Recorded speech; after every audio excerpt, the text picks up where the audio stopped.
Hi folks, so in this video what we're going to be doing is we're going to be completing the 2014 Leaving Cert DCG higher level section A questions. These are the short answer questions that come up at the start of the Leaving Cert paper in DCG. There's 4 questions, 1, 2, 3 and 4, all of section A, and you have to do 3 of them. Now for the purpose of this video what we're going to do is we're going to do all 4 of them, starting with question 1 here down to number 2, number 3 and number 4. Okay, so starting with the first one here, I'm just going to zoom in on that one there now with the visualizer. Okay, so for question 1, as always, we're going to read the information. It says A1, the drawing shows the projections of a set of soccer goalposts. Okay, so you can see obviously we've got the elevation here, the end view or end elevation over here, and we've got the plan view here. A ball is positioned at P for 2 penalty kicks during a World Cup match. Point P down here in the plan view, we can see the position of it. The ball travels in a straight line and hits the net each time. Okay, so for part A, the line PS, which is this line here, in plan shows the start of the flight path of the ball for the first penalty kick. The ball crosses the goal line at a height that is halfway between the ground and the crossbar. Draw the projections of the full flight path. Okay, so I suppose the important bit to take from this question here is, you can see there it says the line PS, so this is the line we're working from, shows the start of the flight path of a ball and it hits the goals, okay, it hits the back of the goals. The ball crosses the full goal line, or sorry, the goal line at a height. So this is the bit that's important. It crosses the goal line at a height that is halfway between the ground and the crossbar. Okay, that's your clue in the question there. So to complete this, essentially what they're saying is, you can see here we've got the plan view of the penalty kick spot. We've also got the end elevation view of it over here. As the ball is kicked, it's going to be passing underneath the crossbar that is halfway between the crossbar, which will be here, and the goal line, which will be here. So halfway will be somewhere in there. How would we get that? We simply just have to bisect that line. So that's our first bit. So compass point here, distance greater than halfway, swing an arc. Actually just going to swing an arc here, like that. Don't have to do the both of them. Reason being is because my T-square is set up in such a way that it is parallel with the XY line from where that arc crosses. Just going to make a little mark there. You can see how I lined it up. Okay, now what I'm going to do is I'm going to draw the flight path in my end elevation first. So from P through this point here, which is halfway between the crossbar and the goal line. And you can see there, it's hitting the back stanchion at this point. Okay, now what I need to do is I need to find that in my other views. Okay, so that's PS drawn, and I'll put that in, P to S. Drawn in my end elevation, where it is there. Now I'm going to project it down.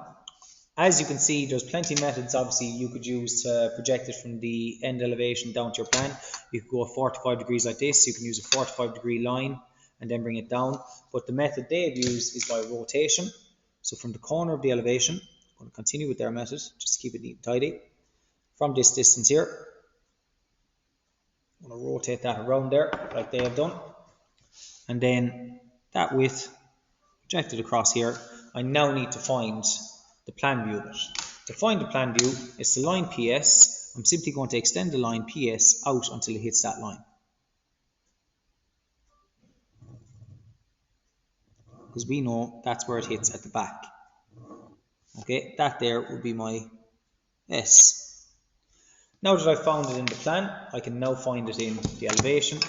Simply wherever this point finishes in the plan, it's up there in the elevation, and now that I have it in the end elevation, bring it across as well. Okay, so that's that point S. I also have to find the penalty spot in the elevation, which would be right there. So there's P in elevation, there's S. Simply then complete the first part, part A of the question, P to S. That's the flight path as I'd see of the ball in elevation. That's the flight path in end elevation, and that's the flight path in plan. Okay, so that's part 1 done.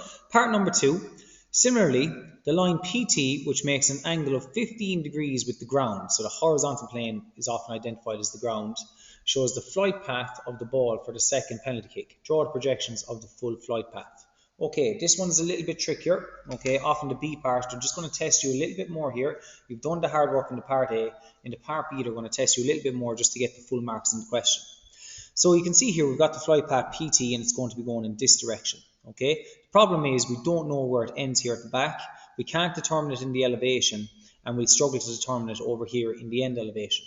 What they do tell us in relation to the question though is the line PT, which makes an angle of 15 degrees with the ground. Now, to be able to do this question, I need to see the line PT essentially as a true length. Okay. Now, if I was to extend that line out, if I was to extend this line out, it's probably going to hit the back there. Because if you imagine, if we got our protractor here and put it on P in the end elevation, you can see that 15 degrees, there's 10, there's 15. That mark there, you can see here, if I extended that on, it's not going to hit up above this mark. So you can see here, it's going to go right to the back stanchion. Okay, so that means more than likely our PT line is going to hit there. Okay, so that's absolutely fine. So I can heavy that one in. I'm happy with that. So I've drawn the projections of PT in plan. Where the issue I'm having is, even though I found the position, let's say, of T there in this case, in my plan view, the issue that I have with this problem is once I project it up, it's somewhere up there in this section here. The problem is I do not have the height of it. Okay, now some people might just assume, okay, you could come from P here, like I did previously, put my protractor on it, like that, and measure 15 degrees, and then extend that out and it'll hit there. That is actually not correct. The reason being that is not correct is because this view over here, the end elevation, is when we're looking at the object in this direction. Okay, and in this direction, we are not looking perpendicular to the PT line. Okay, therefore, because we're not looking perpendicular to the PT line, we cannot actually estimate that, or sorry, draw in that 15 degrees. What we could do is, we could technically look in perpendicular and take an auxiliary view, set up an x1, y1. We have the true length of the line, as it's obviously going from here down to the ground. Okay, and then I could obviously project up that height and get the 15 degrees. But there is an easier way that involves the same method, rather than setting up an x1, y1 line. If you take, I've got the true length of this line. I'm going to take this guy here. I've already marked out this kind of little triangle, okay? And you can see there I've already put in an angle of 15 degrees. The distance from here to here is the same as the distance from here to PT, as you can see there, okay? So what we're essentially going to do, it's like I have, if you imagine that as the true angle of 15 degrees, and I put it on the point P, you can see there I'm putting it along the line like that. What we're essentially going to do is we're going to rabat the surface down flat. So that 15 degrees, I'm going to fold it down flat so that it looks something like that, right there. Okay? Now, what's helpful about that, and I'll try and not move it again, it's a very delicate little piece of paper. What's helpful about that is, from this point here, I'm going to project, you can see the little symbol here, perpendicular to the line. Okay, and then using my protractor, I'm going to set up an angle of 15 degrees, where that angle of 15 degrees cuts through the perpendicular line, will give me the height from there to there.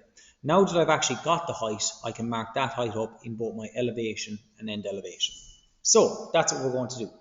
So from this line here, PT in plan, I'm going to set it up this way here.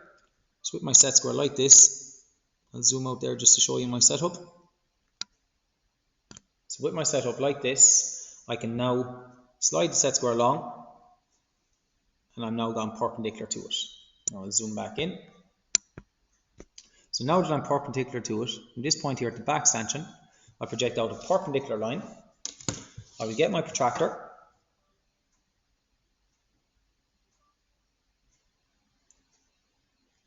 I'm now going to mark 15 degrees, 10, 15. Now that I've marked the 15 degrees, what's helpful to me there is I have now found the height. I'll actually just put that in with a little bit of a blue.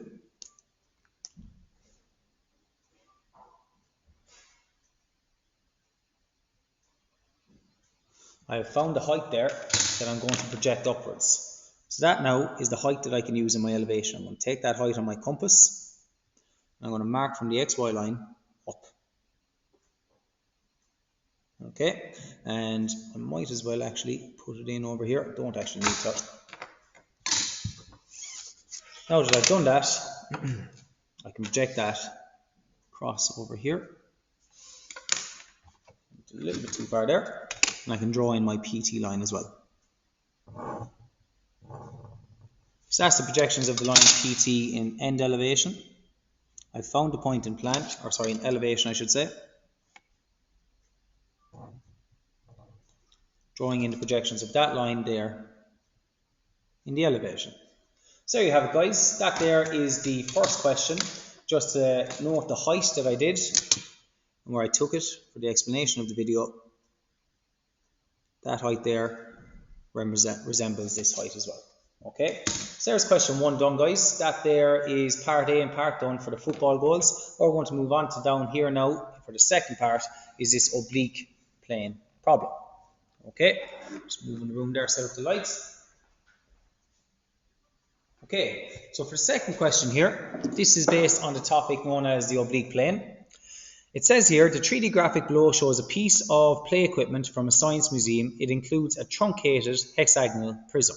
Okay, and you can see here what they mean by truncated is that it has been cut at an angle. Or it just has been cut in general, sorry. But in this case, it's been cut at an angle.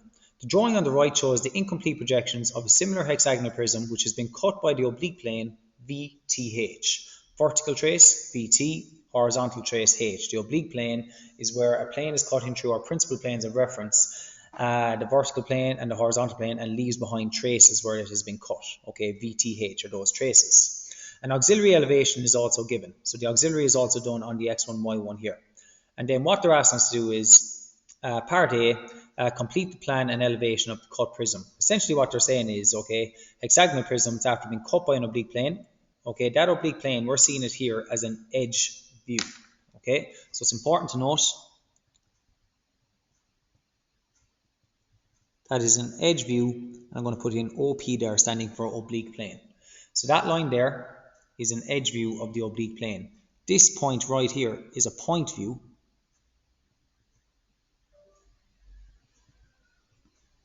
of HT, the horizontal trace. Very important there. That's a point view of the horizontal trace because I'm looking out along that and I'm going to see the horizontal trace as a point. Okay. Now, what's helping us with this oblique plane here and why it's helping us with the object is because we see it as an edge view, we can determine the exact cut points on the surface of this hexagonal prism. Okay. They've already identified the bottom two, which are on the ground, the horizontal trace, we can see it there. They've already identified the next two are at this height. The last ones that did not identify are these top 2 points. Okay, so that's the ones we're going to start off with. We're going to work our way backwards by completing the plan and then the elevation. So parallel to your horizontal trace, we're going to project this point here backwards until it cuts through those two.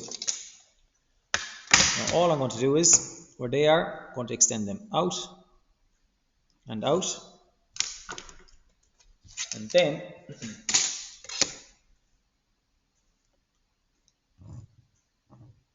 I'm heavy in that cut surface.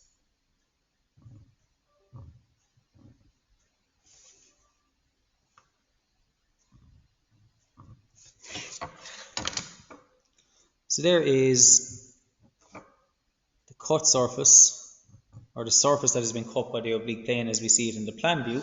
Now that I've found it in the plan view, I have to find it in the elevation. So I've got that one there. This one is up in the middle height, sorry, ground. This one here will come up to the middle height, apologies. And then extend that on. Extend this one on. I have to extend these out.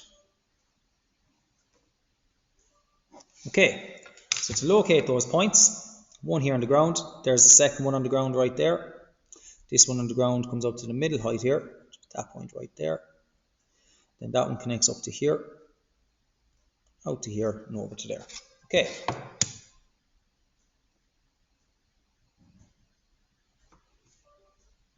To here. This is going across as far as there. I'll have it in the whole way. And then this surface edge down to here.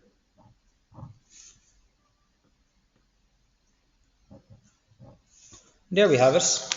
There is, sorry, our cut surface, our surface that has been cut by the oblique plane. I'm just going to use a little bit of a different color here now.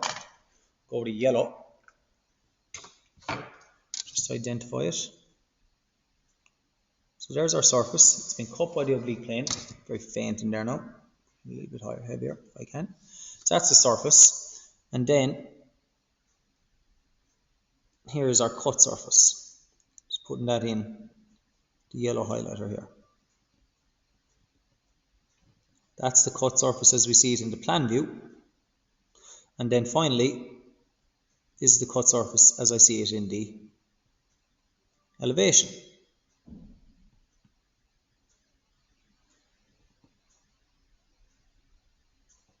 There we go. Okay, so the plan view, as I said, down here. Just getting that little bit there and there. Okay, last little bit of this question, part number 2.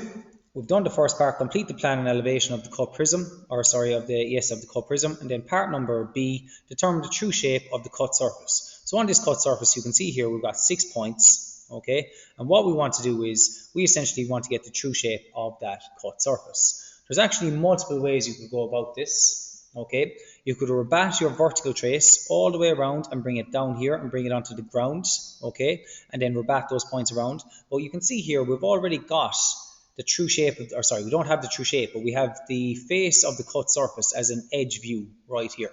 So the easiest actual way to do this is by simply rabatting that onto the ground, which is signified by, or sorry, which is signified by this x1, y1 line. So if I take, this is my rotation point, and I take this point here where there's 2 points on the surface, and I rotate that or rabat it onto the ground. Okay, I'm also going to take the top points, I'm going to rabat that onto the ground as well. Now, the ground here, okay, is the x1, y1 line. What I want to do now is I want to project these points here parallel to the horizontal trace. So parallel to your HT, and project this back, and project this one back. Now, if I was to use lettering, let's say I call this point down here A and B. They're already on the ground, so they're not going to change. So I'll call this A. I'll say B. Then we would have C, and D, E, and F. If I was to label those, this here is a point view of A and B. I'm just going to put it on the inside. Then I've got C and F in this position. And then I've got D and E. So if I want to find those, D and E is now down here. So to find those, the exact position of D and E, I'm going to project perpendicular to the horizontal trace. So parallel, perpendicular. I'm setting it up there. Actually, I'll do it this way. Go with the 45-degree edge.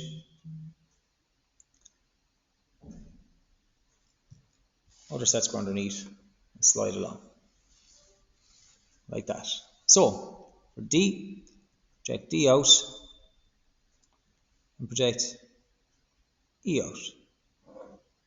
Okay, do the exact same then for C, which is in the mid height, and then do the exact same for F. Okay, now to find those or label those, this here would be, I call it D1. That's probably what I should have called them up here, E1, C1, F1, B1 and A1. So that was D1, E1, got F1, A is there, B, then I got C1. Okay, and simply case then, having in that cut surface, or the true shape of the cut surface I should say. So A connects to B, which connects to C, C to D, D to E, E to F, and then F back to A. That's the true shape of the cut surface there. What I would often do now at this point is maybe just use a slightly different colour. Go with the blue again. Best I can. Try to get in all those edges.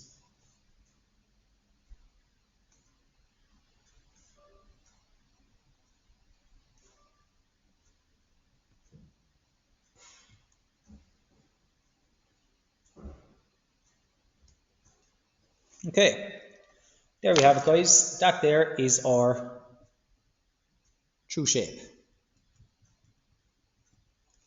Okay, so there's the second question done there, guys. That one was based on the topic known as the oblique plane. Now we're going to move on to A3 here at the top right hand side of the page. Okay, so for question A3, it says the 3D graphic below shows a tagine, which is a type of clay oven frequently used in North African cooking. The drawing on the right shows the incomplete elevation of the tagine. The upper lid is based on two semi-parabolas, two half parabolas. So you can see them here and here, which are inscribed in rectangles, and the lower dish is based on a semi-ellipse. Part A, V1 and V2 are the vertices of the semi-parabolas. P is a point on the semi-ellipse. Small portions of two of the curves have already been drawn. Complete the elevation of the tagine. Show clearly how the exact length of the base is obtained. So the base is obviously a straight line here. So we're going to start with the parabolas first. I'm going to use V2 as an example. Okay, we're going to do it on this side, and then we're going to replicate it on this side by using axial symmetry. So in a parabola, if you did junior cycle graphics, you would have learned possibly what's known as the rectangle method for completing a parabola. So the rectangle method works whereby we're going to split up one line here into, we're going to go, I'm just thinking there, 4, 1, 2, 3. It's probably 5 parts, okay? We're going to split it up into 5 parts in this section here, and you can see already one section has been done. So if I split this line into 5 parts, I also have to split up this line into 5 equal parts. So to do that, what we're actually going to use is division of lines method. So I'll actually do my line from here. I'll do a line out like this. Okay, doesn't matter from where. I'm dividing up the distance from here to here into 5 equal parts. Now on that line, I'm going to do 5 equal measurements. And usually, safest one is just 5 equal measurements of 10. So I have to bring it down to the 50.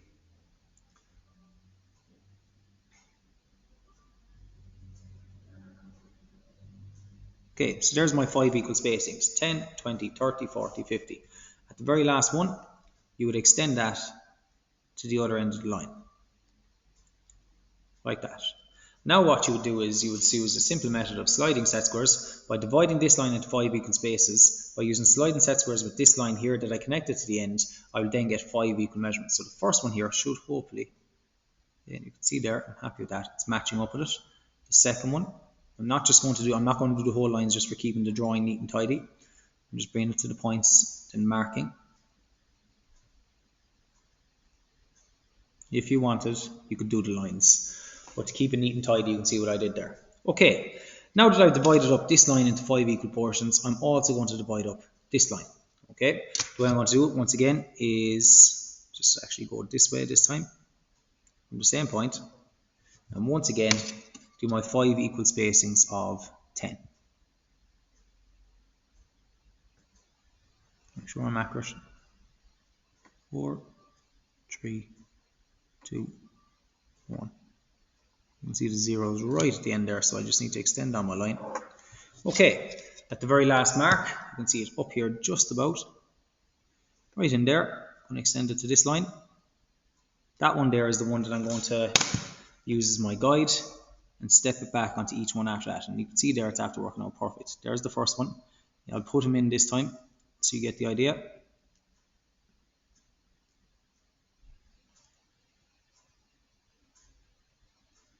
There we go. Okay, I've that done now. What I'm going to do next is any lines that are parallel to the vertex, so you can see this axis one here, I'm going to project upwards. So from this point here, next one is from this point, then finally from this point.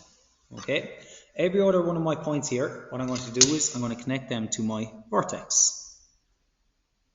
In this case, V2. That's actually going to help me determine the rest of my points on my semi-parabola. As you can see, where the first one cut through the first vertical line, or in this case a horizontal line, I got a point. Where the second one cuts through the second horizontal line, which is right here, I get another point. Then I've obviously got the third one with the third line, then the fourth one. And you can see there, that's our curve. So what we do then, as best we can, sketch that in lightly as possible first. And after I sketch that in,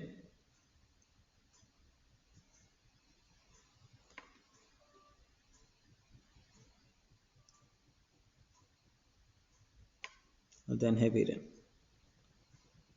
There we go. That's the portion of it completed on one side.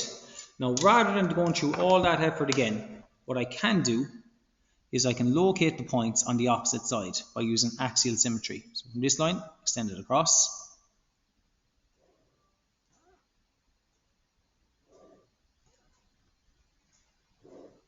Okay, all those lines can be extended across. Now using my compass, I can take the middle distance from the axis there, mark it out the opposite side. So there's the first one. Take the distance from the axis down to the next one.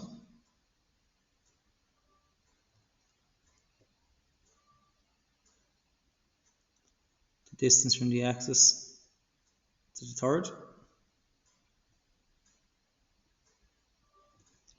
And then the distance from the axis out to the fourth.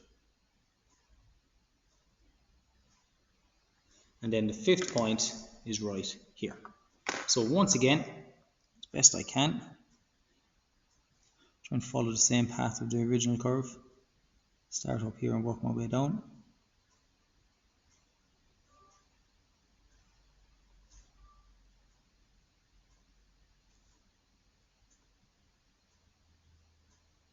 There we go. Now that I'm happy with that,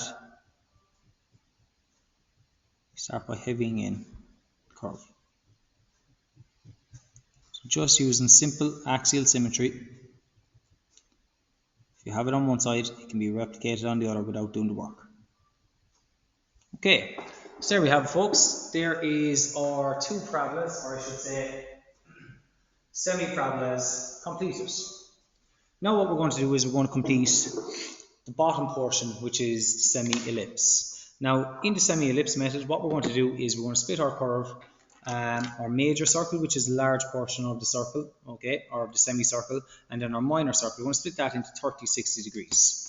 So once that has already been shown you how to find a point, to find another point, I want to do a cut like this coming from the center point.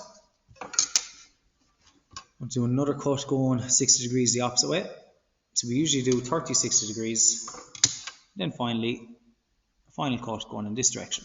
Okay, now that's going to help us identify some points. And the method is, you can see where we have a division line here. Where it cuts the small circle known as the minor circle, we're going to go parallel to the major axis. We're going to go left, and then where the same division line cuts the big circle, we're going to go up. Okay, so using that method to determine some more points. Where it cuts the small circle, I'm going to go left. Where it cuts, you can see it over here. In this case, I'm going to go right. And likewise, on this one, I'm going to go right. Now, anywhere where I cut the big circle, I'm going to go up. So that will go up. This one will go up. And likewise with this one. Okay, so now that I've done that, I'm going to identify my points. There's a point. This point is always a point on the ellipse. This one.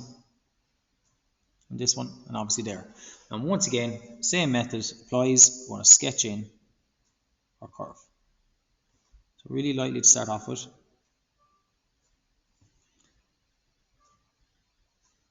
That's the first one. Continue this one on. Okay, so now that I've done that, very important then, where it tells us, okay, show clearly how the exact length of the base is obtained. You can see the base there. So to get the exact length, I would extend that out. And I extend that out. And you can see then how much of the actual ellipse I'm meant to heavy in, which would only be coming from here. So having done that, I heavy in that portion.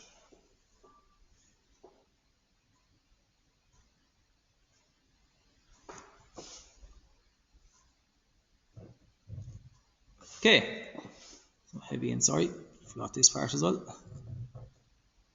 So there we have it. You can see there, the question is after being completed.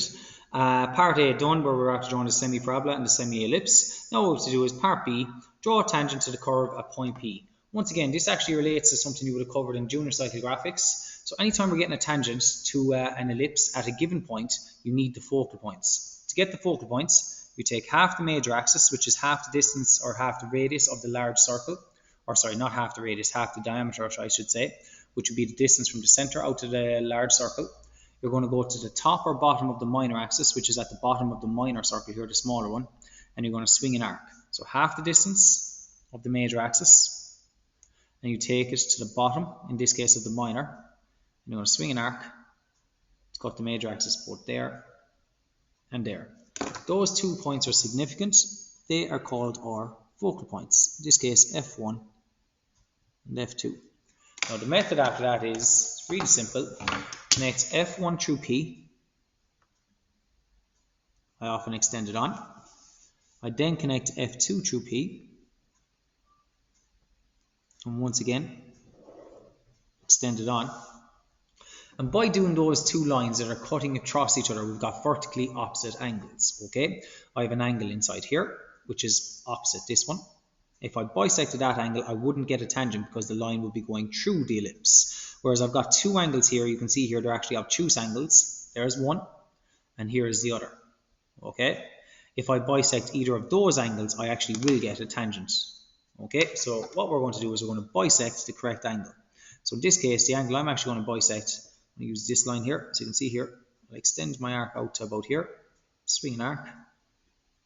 I need to actually extend this line just a touch further. There we go. So now that I did that, from P, extending my arc out, after cutting in both places here and here. Now that I've done that, compass in the middle, I'm going to swing an arc, same distance on the compass, swing an arc, and then that cuts through P will give us our tangent. There we go. That there is our tangent line. Okay, and we know a tangent is a line that touches the outside of a curve at one point, in this case point P. So there you have it, guys. That there is A3 done from that 2014 question. And now we're going to move on to the bottom question here, which is a perspective question based on A4. So this question here, it says, the drawing on the right shows a partially completed perspective projection of a tennis court. So you can see here we've got a bird's eye view of the tennis court. Obviously that's the back, the front. Then we kind of have obviously the service box here, and this bit here would be the net. It says here the position of one of the vanishing points, VP2, is shown. Locate the other one.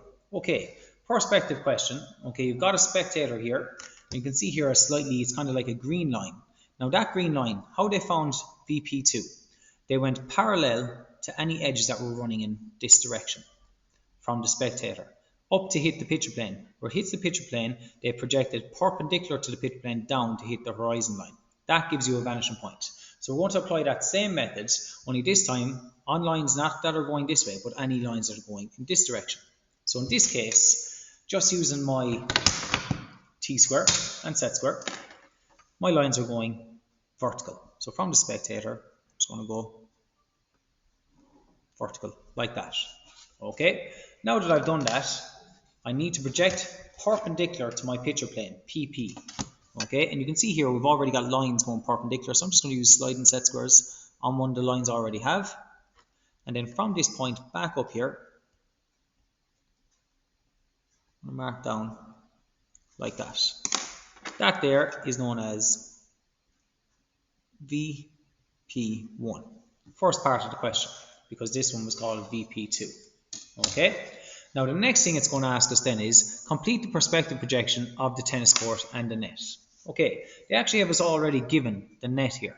All right, so anytime I want to find something, I need the spectator's eye view of it. So any points that I have up here on it, I'm going to have to essentially draw in. They've given us, you can see here, they've given us this edge here, which is this guy.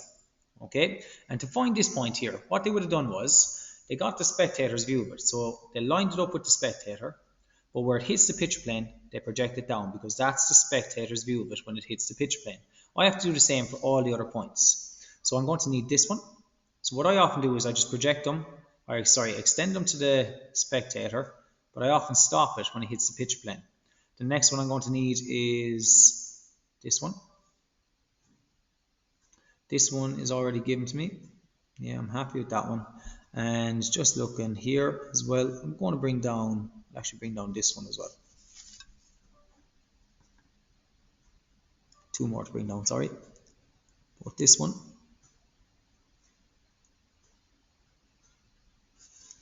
And then this one as well. And once again, you can see here I'm stopping them at the picture plane.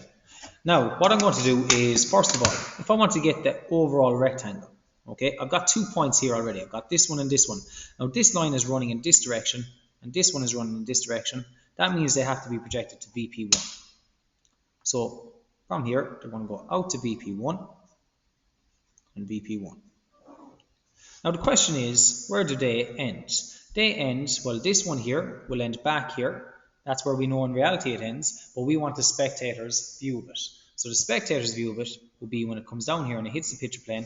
Where it hits the picture plane, I project it down perpendicular. So just changing that up there. Sliding set squares here. That's that one. Now that I've found that one, and what I'll actually do is the net, usually you probably see it as kind of a lighter line, but I put it in kind of like that. Okay, so you can see our line there. Now that I've found that point at the back, this line here is running in this direction, which would be actually projected as far as VP2. So now that I've got that, I can actually heavy in that portion. I've got the rectangle. So now I'm going to heavy in this. Heavy in this, put in a bit there, and the bit I'm missing is obviously this kind of the 4 boxes, 1, 2, 3, 4. So if I want to get those, I've already kind of got the points for the guides. Project down once again, parallel, or I should say perpendicular to my picture plane. So that one has been brought down. I'll bring down this one as well. And those lines are running in this direction, which means they're going to vanish back as far as VP2. So that one goes back there like that. And once again, heavy in the correct portion. This one will also go back there. And once again, heavy in the correct portion. And now this point here, I can use it as a guide. I brought it down to here. I have to project that down as well.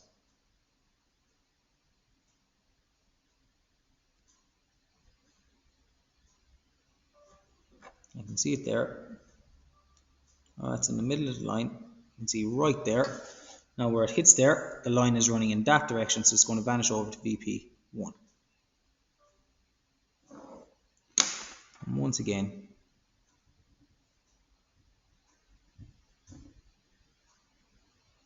put it in like that. And there we have it. There is our tennis court completed in perspective. Now the last part of this question, it says here, determine the true height of the net. Okay, so the only way we can actually do that would be when the net is projected down to the picture plane. Okay, now there's a couple of ways you could do it. You could extend it down here and then bring it down. But the easiest way to do it, the net is running along the ground. I've got the height of the net here as it's behind the picture plane. But if I project it down, sorry, I say the picture plane should be brought down to the ground line. So from here, if I extend this down, and then I also go through VP2 and I extend this one down, where it hits right here, at that point is the point on the ground. That is when it has been extended out as far as the picture plane. When it's touching the picture plane, we would see it as a true height. Now from there, I'm going to project up, once again, perpendicular to my picture plane. That'll go up. That there is the true height of the net. Put a little arrow in there. And it's going to write in true height net. Always identify to the examiner what you're after finding. Okay, so there we have it, guys. That there was the part C of the 4th question, A4, based on the topic of perspective. Just going to zoom out there. And you can see all the 4 questions then have been completed. Okay, just get that back into the center of my screen. There we go. So that there, guys, was the 2014 Section A higher level questions, A1, A2, A3 and A4. Okay, for any of those that you found tricky inside in class, you can go back over this video and I hope you found those helpful. That's the video complete there, guys. Okay.